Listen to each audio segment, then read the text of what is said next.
Hey everybody, what's going on? And welcome to the Opie Awards 2018. This is where I crown my favorite movies of the year. And as always, just a reminder that the nominees and the winners here are all my opinion. There's going to be some movies here you like. There's definitely probably going to be some movies that you don't like. Trust me. There were a few of my picks that you didn't like, but you know what? That's okay. Again, these are just all my opinion. And if you don't like a movie, I do want to hear about it. But as is your opinion, my opinion isn't wrong. It's just what I liked from this year. And also, I have to say better late than never, but at least, as usual, I beat the Oscars to the punch. So here we go. Starting off with Best Animated Movie from your nominees here. The winner that I picked was Spider-Man Into the Spider-Verse. The reason I picked this movie is that, and I mentioned this in my review, when digital comics, animated comics came out, they weren't very good. And what this movie did was give me the motion comic that I've always wanted to see. And along with a fantastic story, the fantastic animation of this movie, the characters, the variety of characters, the compelling villains, everything that this movie brought just screamed a fantastic animated movie. I mean, it's just a fantastic movie overall. And it's nothing against the other movies in this category. My nominees, nothing against them, but there was no way that any of them were going to beat Spider-Man Into the Spider-Verse. Now, we're moving on to Best Superhero Movie. And out of these nominees, the winner that I picked was Avengers Infinity War. Now, while every movie in this category was fantastic as a superhero film, Avengers Infinity War did the one thing I didn't think that these Marvel movies were going to do after 10 years. And that was keep me interested and want me to come back, make me want to come back. They also were able to introduce a compelling villain. We've been waiting for Thanos to show up in full effect for 10 years now almost. And when we finally got him, he was fantastic. So we had an interesting villain, probably the first real interesting villain since Loki. I mean, we've had some decent villains, but nothing as good as Loki was in Thor. And then now we get Thanos, who is probably the best Marvel villain that we've had so far. Plus, you were able to build up all these movies after 10 years and bring all these superheroes together. And while they all didn't get a chance to shine, there's still a second movie coming. So everyone's going to get a chance to shine between these two movies. Plus, I like the fact that the movie also had the guts to have a quote-unquote bad ending, even though I know a lot of it's going to get fixed probably in the next movie. And then, of course, I know some heroes are probably going to fall in the next movie.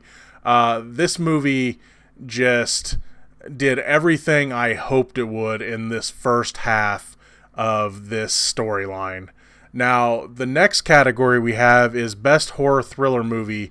And out of these nominees, my pick is Hellfest. Now, the reason I picked Hellfest over everything else, and this is nothing against the other nominees in this category, but Hellfest was just a good old-fashioned slasher flick. Had a little bit of humor. You had a villain that didn't really have any clear motivation. It was just fun. I just had a lot of fun with this movie that almost seemed like a love letter to slasher flicks. I like that they didn't give away anything about the villain except that little tidbit at the end that still really didn't give away anything other than he's just a kind of a regular guy outside of going to places and killing people. And just, I enjoyed the atmosphere of this movie. I enjoyed the humor. I enjoyed that this movie just kind of had fun with the genre. So that's why I picked Hellfest. The next category is Best Romantic Movie, and it really came down to two for me. But the one that I picked, it was either going to be it was between the optimistic love story and the tragic love story. And being that I'm a creature of tragedy, I love tragic stories. I think they're more compelling. So it was between Love, Simon and A Star Is Born, and I picked A Star Is Born. From the performances to the music to the love story, and being that I know there's been 5,700 A Star Is Born movies, but for me, this is the first one I've seen, and I loved it. I love the soundtrack. I love the acting. Bradley Cooper is phenomenal in this. I know Lady Gaga's up for Best Actress and stuff this year.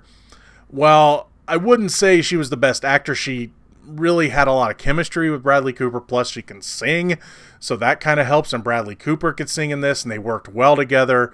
And through the good times and bad, you totally believe their love story. So that is why I picked this as my favorite love story of the year. The next category is Best Action Movie of the Year. And this one was a little tough because of all of them on this list, I thought they all have phenomenal action. But the one that I dug the most, because I love stunt work, is Mission Impossible Fallout. When it comes to action films and big stunt pieces, it's hard to top a Mission Impossible movie. And as many as we've had, they're still really good, and they're still really fun to go back and watch. I mean, we kind of ignore part 2 sometimes, but the rest of the movies are really good. And Fallout it kept the story going. There's still a continuation of a storyline. The action set pieces, whether it be the helicopter scene to any of the other stuff that they pulled off in this movie, it's just a lot of fun to watch. So when you want a good old-fashioned, just solid action movie from 2018, you definitely can go with Mission Impossible Fallout and not be steered wrong ever. The next category is Funniest Movie of the Year. And this one was tough too, because all the ones on this list had really good reasons for being funny. Deadpool for its fourth wall breaking and silliness. The Favorite for its harsh and biting humor. Uncle Drew just being funnier than I expected it to be, being that it was kind of a one-note. It was based on a one-note commercial that was honestly not even that original. I mean, come on, you had Grandmama before this. Tag, just for its ridiculousness, plus being somewhat based on a true story. But I went with Teen Titans Go to the Movie, because for me, this movie not only beat the stigma of the show that it's based on, and yes, it had that kind of humor, that spastic humor that the cartoon has, but it also had a lot of intelligent humor as well. There was a lot of in-jokes that adults and kids can enjoy. I mean, my kids loved hearing me laugh at something. They didn't understand why I was laughing at it, and I could explain it to them. It's like, well, there's this, and that. You know, the part where they are, keeping superheroes from being created was one of the funniest things I've seen all year. And then when they go back to fix it was even funnier. So just for sheer humor and intelligent humor in a genre that I like, I picked Teen Titans Go to the Movies. The next movie category is Biggest Surprise. This is the movie that I didn't think was going to be good or didn't have a chance to be good, and it is.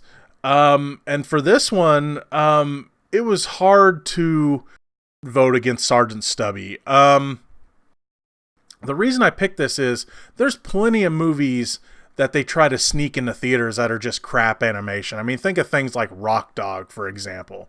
It's like that movie had no business being in the theaters, and really, Sergeant Stubby had no business being in the theaters either, or so we thought. I never saw a trailer for it. I saw a few pictures, and I went to go see it, and I love this movie. It was hard for me not to pick it for Best Animated Film. It's just it was going up against Spider-Verse. But this movie has a ton of heart. The animation's really good. You fall in love with the main dog character.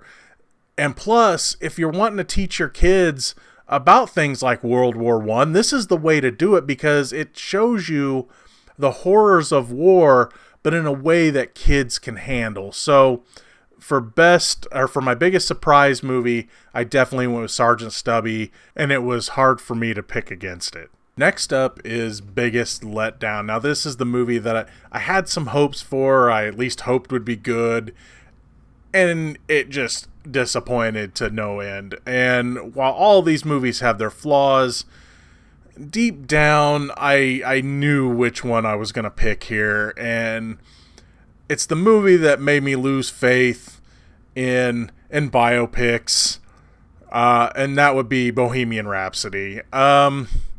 This movie just flat out just does not tell the story right. It's like the real band wanted to sugarcoat their history, and this movie just felt like it was going by the numbers. I mean, yes, it has a fantastic soundtrack. It has the Queen soundtrack. So, of course that's going to be good, but they told things out of order. They just changed history. And the fact that this movie is winning awards for anything other than a soundtrack just sickens me.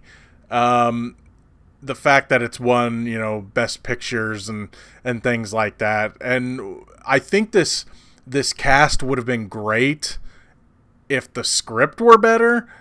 And I do think the performances are fine, but this movie in general just kind of insults the legacy of Freddie Mercury and the band Queen. So that's all I really got to say about this. Next up is Best Hero. All of these heroes in this group, they're all fantastic in their movies, but I had to go with Miles Morales as my winner. I picked Miles because in Spider-Verse you just got to see a classic rise of a superhero story. He's a reluctant hero. He has doubts. He can't do everything right. At times he feels pressured. But then when tragedy strikes, he steps up to the plate and he becomes the hero he needs to become. And also his support cast also helps too.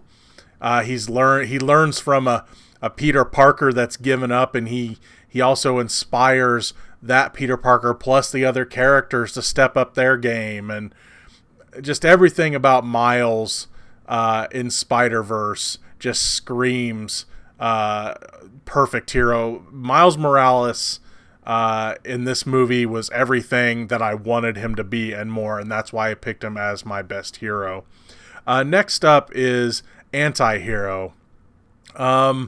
This one was a little tough because I really liked everybody in this list a lot, and this one was a hard pick, but the one that I picked is for reasons of, if I met this guy in real life, I would probably piss my pants even if he was trying to save me.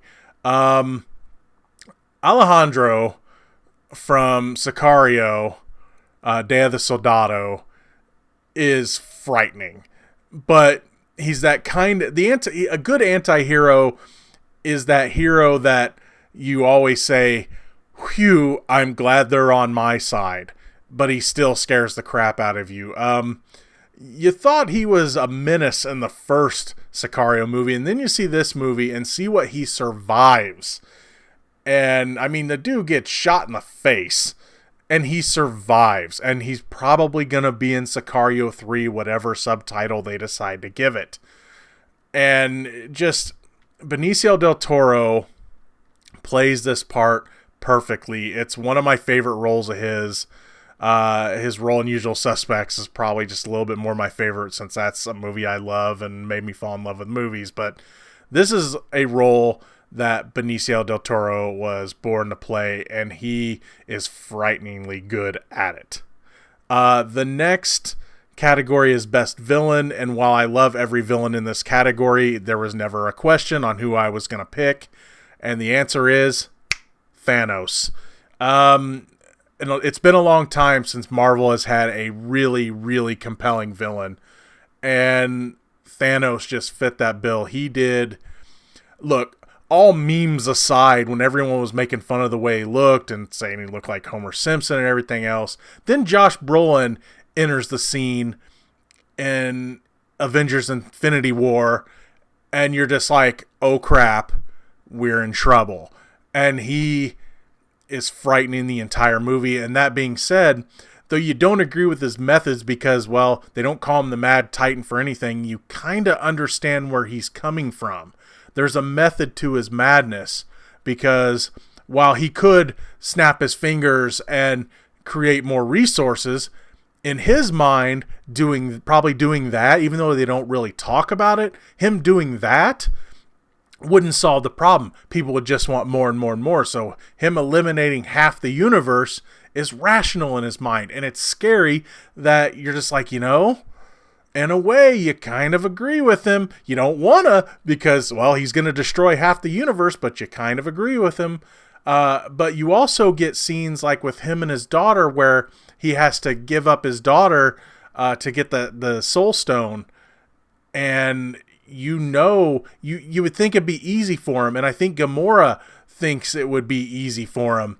And the tears in his eyes you don't think are fake. They're real, because he doesn't want to kill his daughter. He does love his daughter, but he does have to sacrifice for his goal. And just the whole time he's a threat. I can't wait to see what more they're going to do with him. So yeah, best villain of the year was an easy pick for me. It was Thanos. All right, now we're on to worst movie of the year, and boy, was this one hard. But then again, in the end, it was kind of easy, because of all these movies on this list, there was only one of them that should or could have been good, and that was London Fields, and that movie sucked.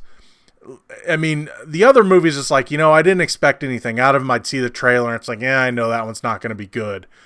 But with London Fields, it had potential with the actors that are involved and the idea that it has. But man, is this movie just up its own butt the entire time. And also the fact that I figured out the twist of this movie within the first, 15, 20 seconds. Yeah, this movie is just insultingly bad. The other ones you might get a chuckle out of, I didn't, but you might get a chuckle out of if you're in the right mood, or you might kind of enjoy it. Unlike, well, of course, in the case of Show Dogs, they had to cut out the child grooming part. But there was that, and it was a bad movie. But London Fields is just so pretentious, and it's just so, it thinks it's so clever, and it thinks it's so good, and it thinks it's so intelligent, and it is just crap. So the worst movie of the year is definitely London Fields. Now we move into the best movie of the year, and this is different from my favorite movie of the year, which we'll cover next. The best movie of the year will be a movie that, while it might not be my favorite, in some cases it is, like when you look at a few years ago when we had Hell or High Water, it was my favorite movie of the year, and I thought it was the best movie of the year. Well, this year, I separated the categories so I could have a little leeway on which I thought was the best movie and which ones I thought or which one was my favorite movie, because they're two different things this year. So for best movie, out of all these fantastic movies in this category list, I'm going with Leave No Trace. And this was not an easy pick because all of them had something I wanted to give them the award for. But Leave No Trace just, again, I'm a creature of tragedy when it comes to movies. Tragic stories really, really get to me. And Ben Foster, who, if I was doing Best Actor and stuff this year, he would have been my Best Actor. And along with my Best Actress and Best Supporting Actor were both in Can You Ever Forgive Me? But for Best Actor, it would have been Ben Foster in this movie, because his tale of being damaged, a damaged soldier with PTSD, and he can't get back into life. He lives with his daughter out in nature because his sickness won't allow him to move on with life and to be around other people. But then you get the tragic story of, well, once his daughter gets a taste of life outside of this world he's created, she wants to leave him for that life, but she don't want to leave him. And just the story of them two having to realize what each of them wants and why their choice is what's best for them is heartbreaking. And both the lead actors in this just tell that story perfectly. And though the story is sad, you know that the story they're telling is what has to happen to these characters for them to survive the life, to survive the world that is their movie. So now we're going to be moving on to my favorite picture of the year.